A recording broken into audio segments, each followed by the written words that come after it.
Hello, everyone. This is DJ, and this is CG Talks, the podcast where CG guys talk about CG, which is, of course, computer graphics.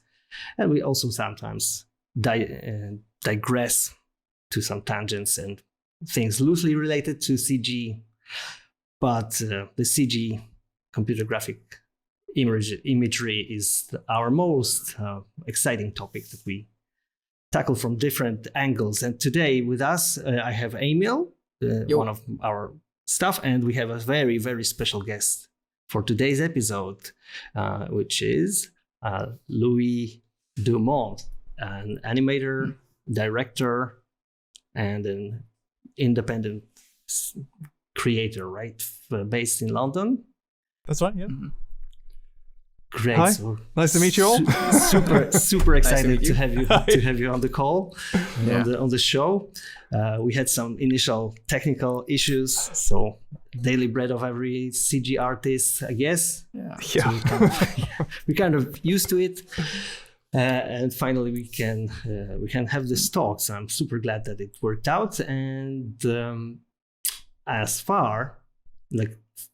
So to begin, I want to ask you about the journey that kind of led you and formed you as a artist, as a digital artist, and how, as far as I could track online, like on your blog, your digital art adventure started like back in the early 2000s, or is it true?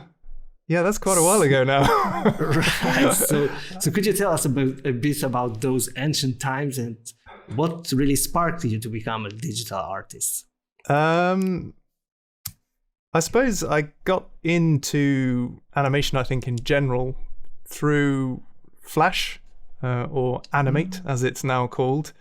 And yeah, just making kind of small webtoons and stuff. And then moving on, I thought, this is really fun. I'm going to try and make a career out of this. So I went to university and did animation.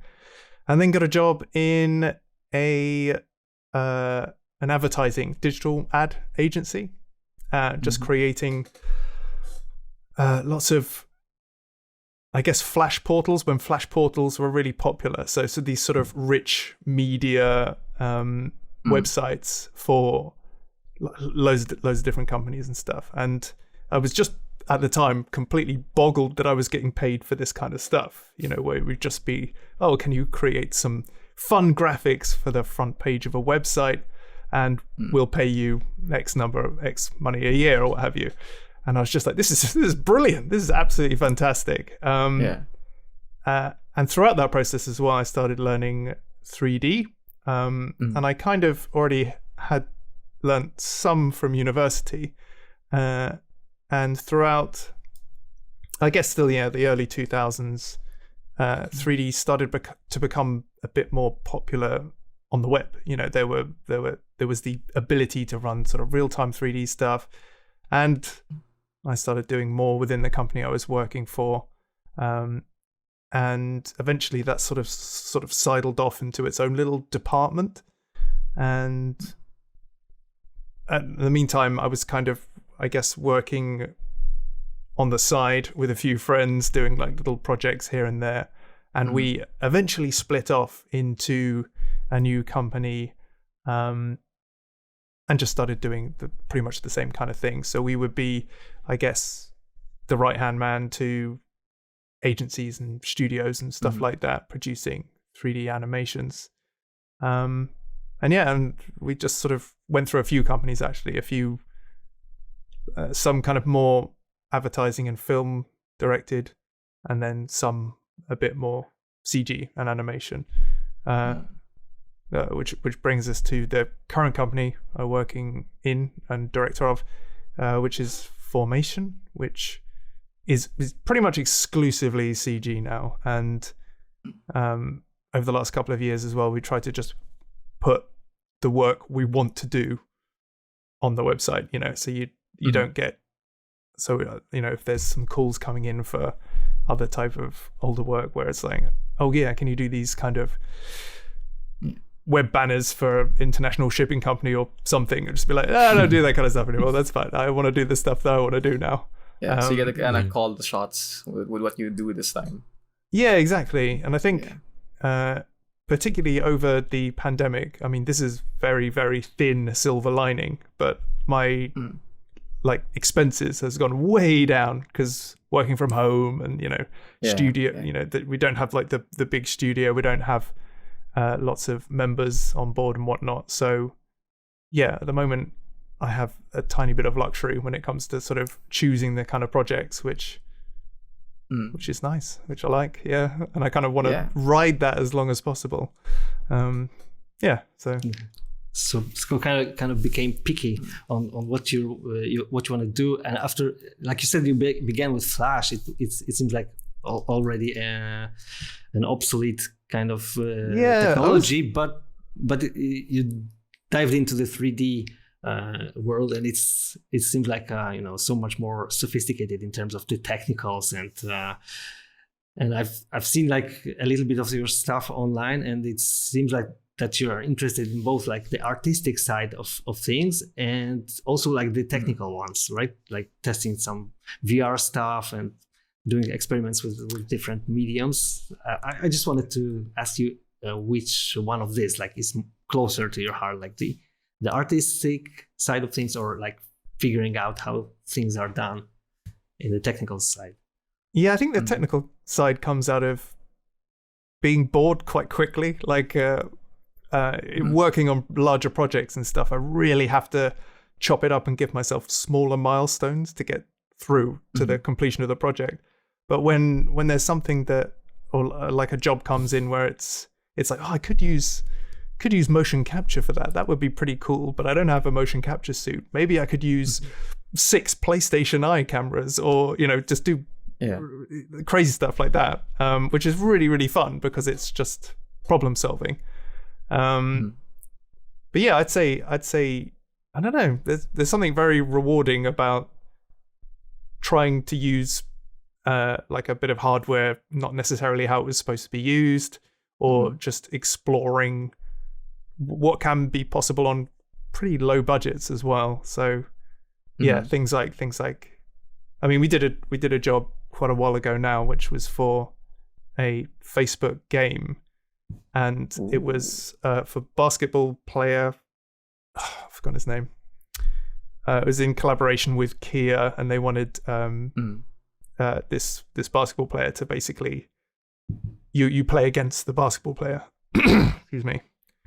And yeah, so they wanted all these animations, and we thought, oh yeah, we'll motion capture it, and we'll use I think it's iPySoft, and we'll buy a load of cheap PlayStation Eye cameras.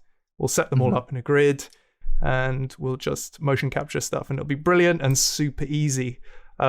Which it was not, obviously. Like it was a nightmare, but it was fun getting there. Yeah, and I think the result was pretty good as well, even though it was kind of painful. Yeah, so I found it interesting that you started off like, from a Flash background, right? And then now you're doing animation. What I wanted to ask, like, what do you think about this whole, I guess, trend recently where 3D has been trying to do its best to look like 2D, like shows like Arcane or movies like Into the Spiderverse? Like, what do you think about that? As someone, and most of your work has been more in stylized art that I've seen from your portfolio. Like, what do you think about that? Like, what are your thoughts on that? I think I find it super refreshing. I think it feels like all of that content with that unique art direction comes with really unique perspectives and narratives as well. And I personally really like it. I mean, I think I just remember things like, I mean, I was excited about these kind of films as well, but like the Final Fantasy film, when that came out, the one that really pushed the CG boat out. Spirits Within.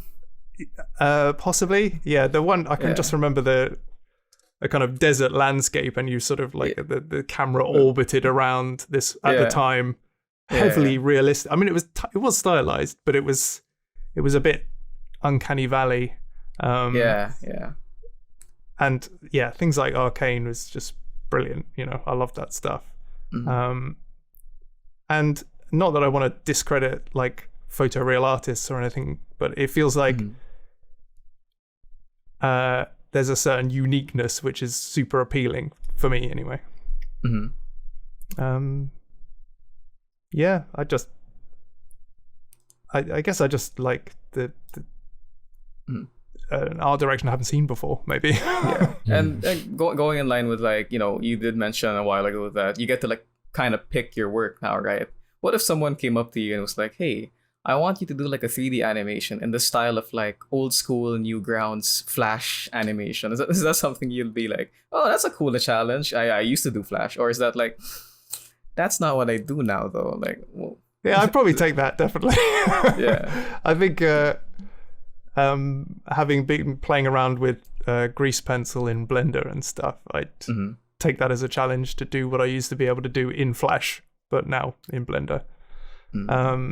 But then I might not take the next job like that, you know, because I've done that now. That's fine. It was fun. Yeah. Yeah. Right. Just like more one and done type of thing. Yeah. I mean, the only things I think I continually have a lot of energy and time for is things like character design and animation. I love that kind of stuff.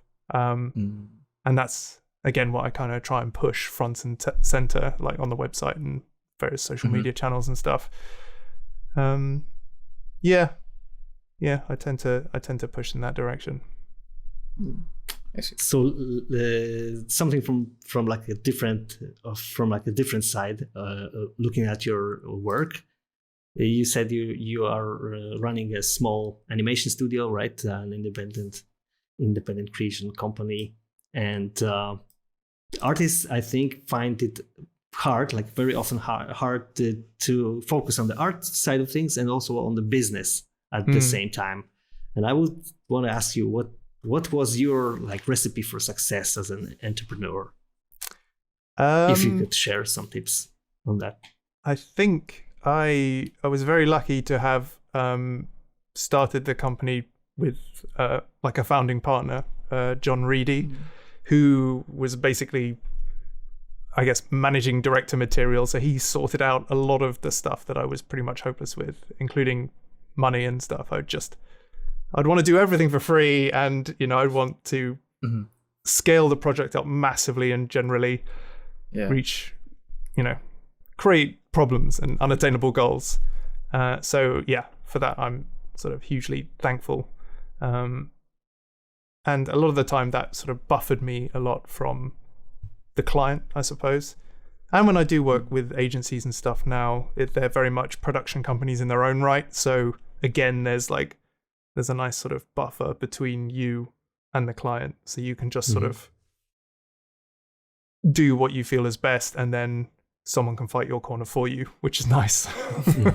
Yeah, so that kind of falls into place into our conversation that we had with a studio from Russia, the Vivix guys. Yeah, we interviewed them, and they were also kind of like this perfect blend of someone super focused on the artistic side and delivering the highest quality, and the other guy who was like a business brain of the whole venture. And it seems to like work. So like finding your second guy who kind of supplements your seems to really help, where you kind of divide the work, where someone who's really good into business will handle the business, and the artist kind of like just focuses on the art form. So you kind of don't have to stress yourself out with like all the business lingo and then the taxes or whatever. Yeah. I mean, I'm having to do it more now, but and it's not very nice. But at the time, it was kind of nice to be able to just sort of go, I'm just going to throw everything at this and not think, I don't know, like maybe someone that had dealt with the budgets and the costing and what have you beforehand would think, oh, this isn't a particularly big job, therefore I wouldn't put as much effort into it. But generally, I would just throw as much effort as I possibly could into it.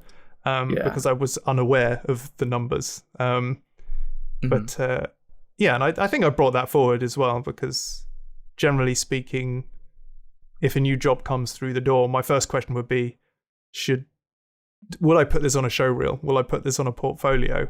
And then if I will, then I'm going to try and make it as good as possible, just selfishly for my own sake as well, because it makes for good portfolio fodder. Yeah.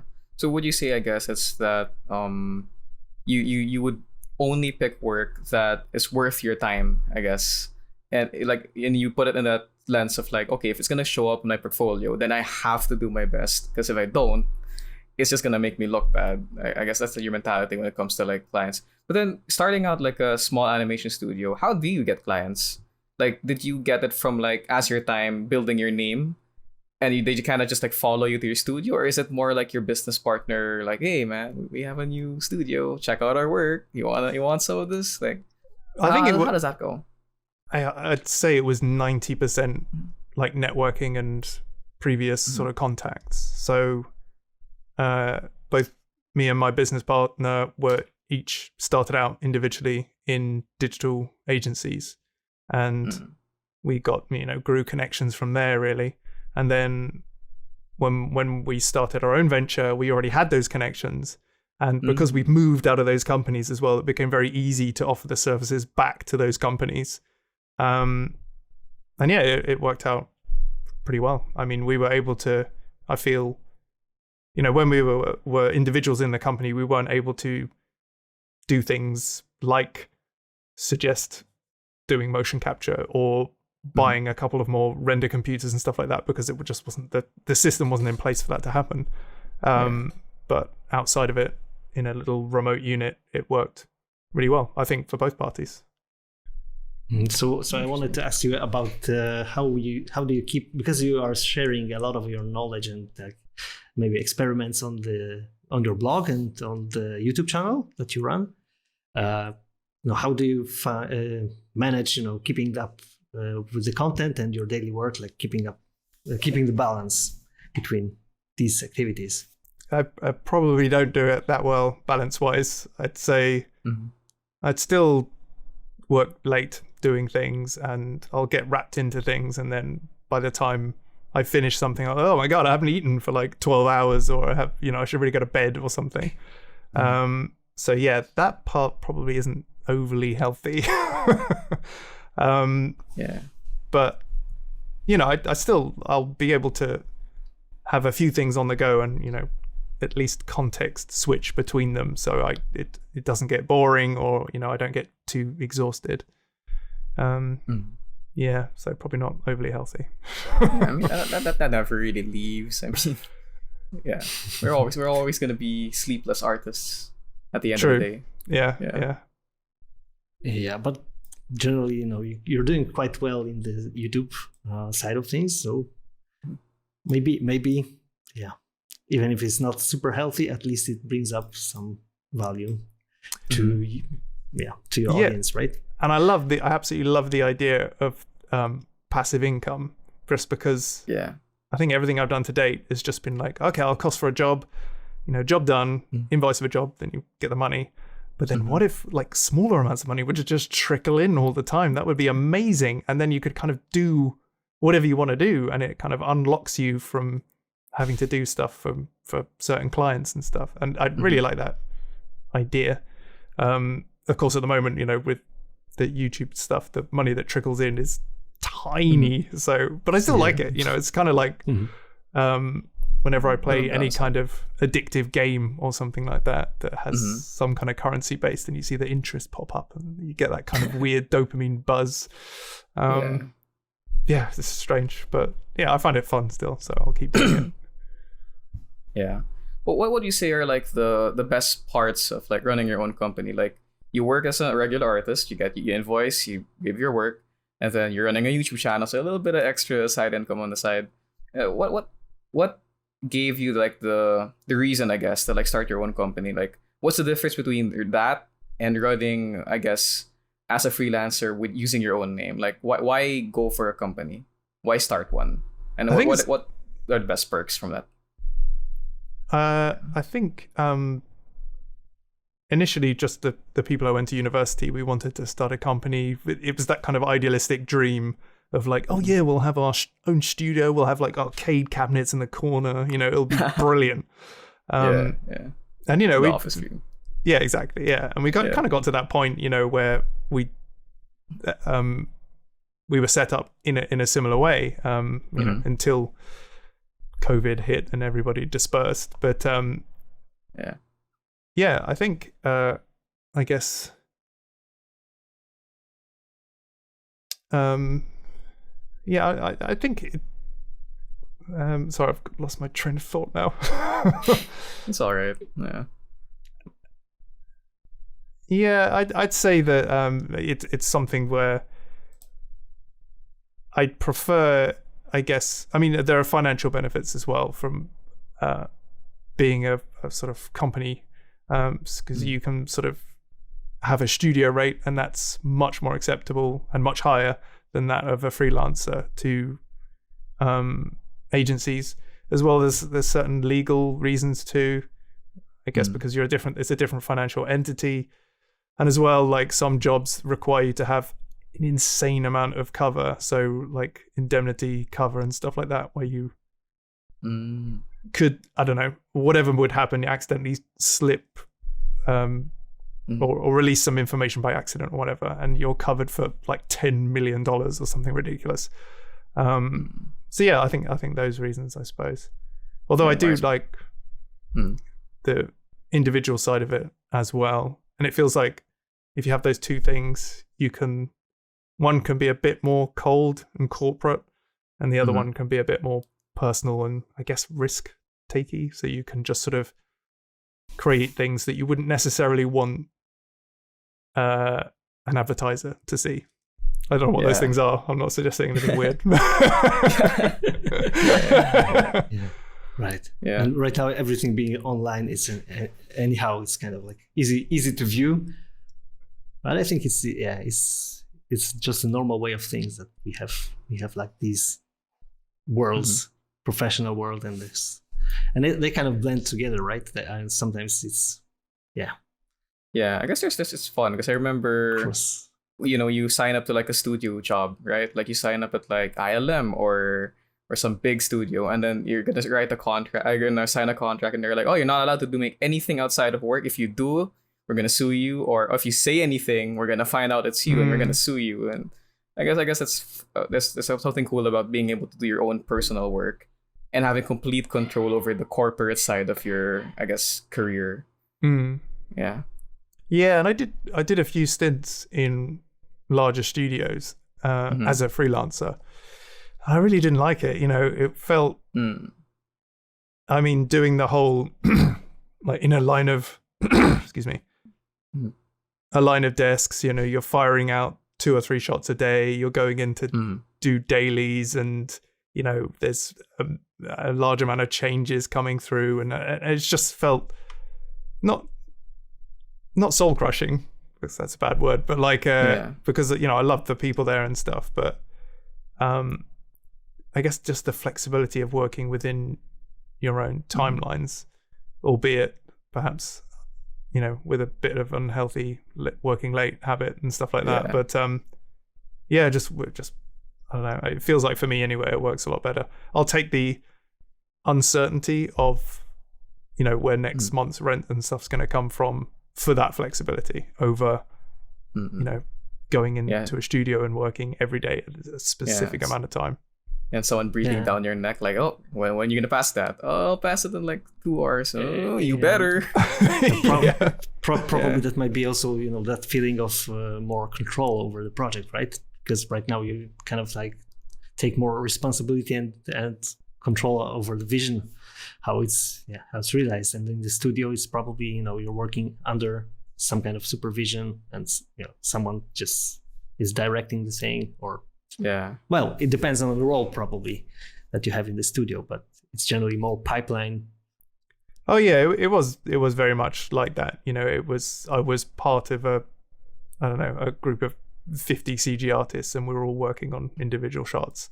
But yeah, I suppose just being able to communicate your vision as a whole is a hell of a lot easier if you are overlooking like most of the creative aspects of a project. And the feeling of having to get 2 or 3 shots done a day kind of sucks that out of you a bit, I suppose. Yeah, but I just wanted to ask, like, comparing a studio job to running your own company and your own, I guess, personal brand, how do you deal with, like, I guess that inner feeling of, okay, now I'm in charge of creating what I make. What do I make that I think is going to be a big impact versus, oh, I could just work at the studio and I'll end up working for like the next Avengers movie and my name's going to be in the credits. So it's like, oh, I'm part of this multi-million dollar like thing, or I'm a tiny like bubble. I have to make my own thing. And, you know, how do you deal with that? Because I feel like a lot of CG artists these days, they either have to choose a corporate job for that bigger entity, or, okay, I'm on my own. What do I do though? Like the creative aspect of it. Like how do you see it and how do you deal with it? I don't know. I think I just find it very rewarding having that element of control, I suppose. And on jobs where I can quickly like mock something up or something, where I don't know, let's say a job comes in that needs some kind of character or what have you, I'd just be like, oh yeah, I'd be so keen to like start laying down sketches and go, oh yeah, this could be what they look like, and this could be their backstory, or maybe like these deviations or iterations would look good as well. Compared to camera, sorry. No worries. Compared to something where the brief is incredibly, or it seems incredibly rigid by the time it gets down to the individual artist, and you're just like, okay, I have to work on this guy's t-shirt and it has to be red and that's it. So yeah, I guess it's just that the feeling of ownership over a project is quite nice, or a larger ownership. Yeah, beats having to like listen to someone like, oh, we don't like that, change it, but I think this is better though. No, we don't like it. I still get plenty of that.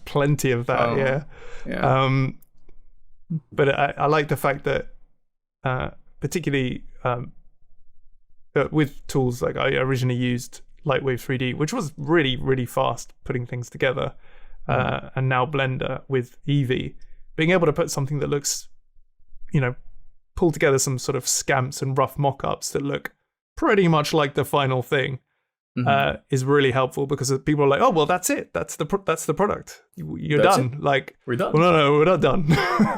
That's what it'll look like. It's like it's just a massively powerful tool. Yeah.